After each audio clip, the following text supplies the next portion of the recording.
यदि कोई व्यक्ति निर्वसति मर जाता है यानी कि इंटेस्टेट मर जाता है तो उसकी जो प्रॉपर्टी का डिवोल्यूशन है, उसकी जो प्रॉपर्टी न्यायगत होगी उसके एयर्स को किस प्रकार से होगी और इस प्रकार का प्रोविजन कहाँ किया गया है। तो आपको ये जानना चाहिए कि हिंदू उत्तराधिकार अधिनियम यानी कि हिंदू सक्सेशन एक्ट 1956 का सेक्शन 8 जो है इसके संबंध में बात करता है।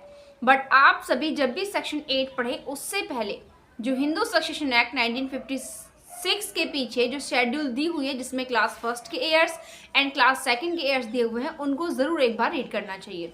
तो जो सेक्शन 8 है हिंदू सक्सेशन एक्ट का, उसमें यह प्रावधान किया गया है कि यदि कोई व्यक्ति निर्वसति मर जाता है तो उसकी प्रॉपर्टी उसके उत्तराधिकारियों में निम्न प्रकार से जो है डिवोल्यूशन न्यायगत होगी।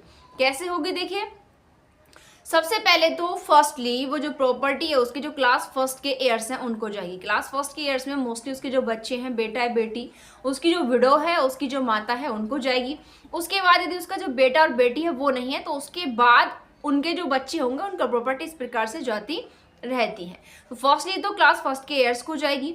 मानो क्लास फर्स्ट के ईयर्स में कोई भी नहीं है तो ऐसी कंडीशन में प्रॉपर्टी जो है वो क्लास सेकंड यानी कि वर्ग 2 के उत्तराधिकारियों को जाएगी। वर्ग 2 के उत्तराधिकारियों में किसको शामिल किया गया, तो सबसे पहले फादर को शामिल किया गया है। यदि फादर नहीं तो उसके बाद जो सेकंड एंट्री में होंगे, यानी कि कहने का मतलब ये है कि क्लास सेकंड के जो एयर्स हैं उनको एक साथ नहीं जाएगी। वहाँ क्लास सेकंड में जो एंट्रियां दी हुई हैं सेकंड वाली एंट्री पर जो है फर्स्ट वाली एंट्री को प्रेफरेंस यानी कि अधिमान यानी कि महत्व प्रदान किया जाएगा। अब मानो फर्स्टली क्लास फर्स्ट के एयर्स नहीं थे तो क्लास सेकंड के एयर्स को प्रॉपर्टी गई है। अब मानो अगर क्लास सेकंड के एयर्स भी नहीं है तो संपत्ति किसको जाएगी। तो ऐसे सिचुएशन में सेक्शन 8 में यह भी प्रावधान किया गया है कि इस स्थिति में जो संपत्ति है वो एग्नेट्स को जाएगी, यानी कि जो गोत्रज होते हैं। गोत्रज कौन होते हैं, हिंदू सक्सेशन एक्ट का सेक्शन 3 में इन वर्डों को डिफाइन किया गया। गोत्रज वो होते हैं जो मेल के रिलेशन से एक दूसरे से जॉइंटली होते हैं, वो एग्नेट कहलाएंगे। अब मानो एग्नेट यानी कि गोत्रज भी नहीं तो प्रॉपर्टी किसको जाएगी, तो उसके बाद प्रॉपर्टी जो है कॉग्नेट यानी कि जो बंधु होते हैं उनको जाएगी। बंधु कौन होते हैं यह भी सेक्शन 6 में डिफाइन किया गया है। जो मेल या फीमेल दोनों रिलेशन से जुड़े हुए होते हैं वो बंधु कहलाते हैं। अब मानो ये चारों जो कैटेगरीज हैं सेक्शन 8 के अकॉर्डिंग, इनमें से कोई भी एयर्स जो है जीवित नहीं है उसमें जिसमें व्यक्ति की डेथ हुई थी, जिसकी वसीयत के संबंध में बात हो रही है।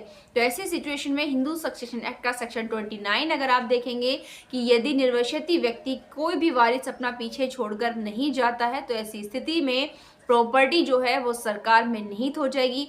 बट क्या अगर मानो संपत्ति पर किसी प्रकार का ऑब्लिगेशन है, यानी कि कोई रेवेन्यू है या उस व्यक्ति ने कोई लोन वगैरह लिया हुआ था, तो क्या मुफ्त हो जाएगा सब, यानी कि प्रॉपर्टी सारे ऑब्लिगेशन से मुक्त हो जाएगी गवर्नमेंट के पास जाने पर? बिल्कुल भी नहीं। गवर्नमेंट को प्रॉपर्टी ऐसे ही जाएगी जैसे यदि उसके एयर्स को जिन दायित्वों के सहित जाती उन दायित्वों सहित ही वो प्रॉपर्टी जो है गवर्नमेंट को जाएगी। धन्यवाद।